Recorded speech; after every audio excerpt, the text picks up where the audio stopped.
oser dans l'espace public danser comme ce groupe de hip-hop de la compagnie Tout Simplement Nous et leur spectacle Voilà Tout. Un spectacle qui fait écho à un autre de la compagnie L'Écumerie. Cette fois-ci, on se trouve sur les bords de la Saône. Là encore, de la danse avec l'environnement tout autour, les paysages. La Saône, sur le devant de la Seine, embarquée dans cette histoire d'eau, autour de cette rivière incontournable dans le paysage de la ville, alors que Châlons a pourtant perdu son rapport à la Saône. Sur la rive gauche abandonnée, coquillage et route enlevée, t'as perdu ton eau, princesse effarouchée, et ta flotte se fait aspirer. C'est l'histoire d'une recherche en fait de cette Saône qui a perdu son visage originel et qui, par les transformations humaines, et qu'aujourd'hui on emmène le public à la recherche de cette eau. Une balade qui coule de source pour ses créateurs, auparavant paysagistes. Ils ont passé plusieurs mois à Châlons à l'écoute d'archéologues, de pêcheurs, de témoignages, pour s'immerger dans la Saône et de ses nouveaux paysages. Depuis 13 000 ans, il a bien changé et c'était ça qui nous intéressait aussi, c'était quelle est la main de l'homme, quel poids l'homme a sur le paysage, quel impact il a et comment il transforme dans son intérêt le paysage. Et alors à quel point c'est néfaste ou pas. Voilà, on se pose beaucoup de questions. En fait, l'idée, c'est plutôt d'interroger. Au cours de la traversée, quelques fulgurances, des scénettes, des ballets aquatiques, des traces d'un passé où la Saône était une richesse.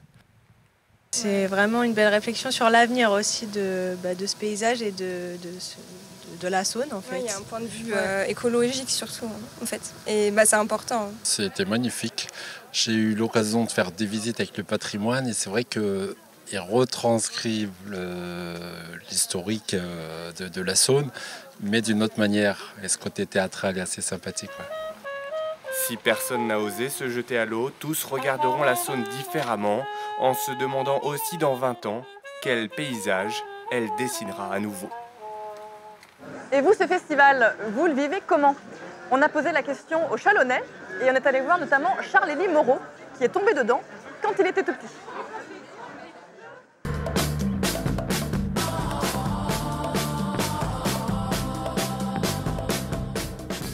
Je m'appelle Charles-Élie Moreau, je suis sur le festival depuis 10 ans, c'est ma 11e édition.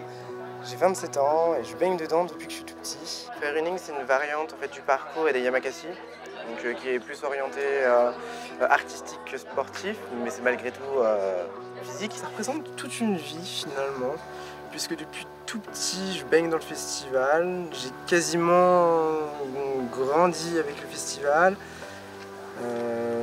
Temps chalonnais, tous les ans depuis que j'ai à peu près peut-être 3 ans, voire même avant. Je vois le festival évoluer, je me balade, je vois les spectacles, je découvre. Le souvenir le plus marquant, ce sont les échassiers. Depuis tout petit, j'en ai eu peur, j'en ai été fasciné. Ce sont souvent des costumes qui sont impressionnants, qui sont très bien faits. Et c'est tellement magique et poétique. Ça m'émerveille à chaque fois. Un été sans Châlons dans la rue, c'est pas possible? C'est inimaginable. Je serais malheureux. Même si le festival continuait et que je devais partir, je serais malheureux. C'est ma petite bulle d'oxygène. En tout cas, j'adore cette photo. C'est vrai qu'elle est jolie. Hein. Pour ne rien vous cacher, on a passé pas mal de temps avec France pour préparer cette cérémonie. On s'est vu plusieurs fois à mon bureau, on a feuilleté tous les albums familiaux, on a fait des recherches, on a farfouillé un petit peu dans votre vie. Ah, vous avez farfouillé? Vous n'avez pas dû trouver grand-chose. Alors je parle pas très fort parce qu'on se trouve en ce moment aux répétitions de funérailles. La personne que vous voyez assise derrière moi va bientôt mourir et sa famille a voulu répéter son enterrement. Vous le voyez, un sujet lourd, traité avec humour et qui se pose la question de la transmission de la mémoire. La mémoire, c'est aussi les questions que se pose la compagnie Les Arroseurs avec son spectacle Les Tondus, autour de ces 20 000 femmes tondues pendant la Seconde Guerre mondiale. Un spectacle qui, vous allez le voir, se veut très moderne.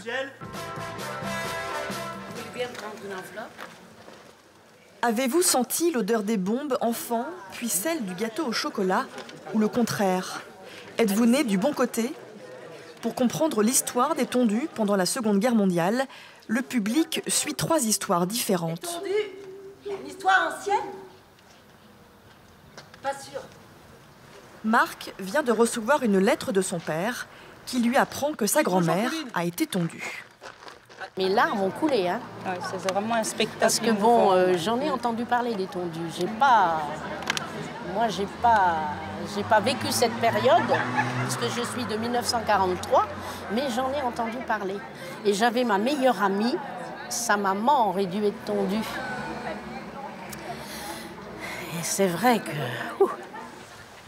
Seul, sur les traces de sa famille, Marc est suivi par une foule impressionnante dont il paraît à peine conscient. Cette histoire de tondu, là, c'est pas juste un truc à porter pour vous trois, là. C'est nous tous qui avons hérité de la valise. On le voit pas, mais on le ressent.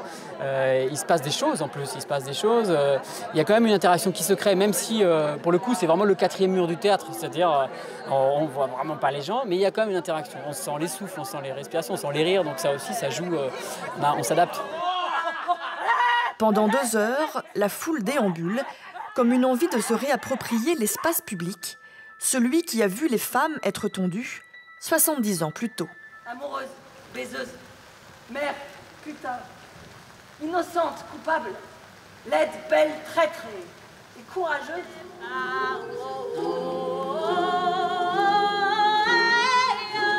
Parce que l'histoire des tondus, c'est notre histoire, et que parfois, l'histoire recommence.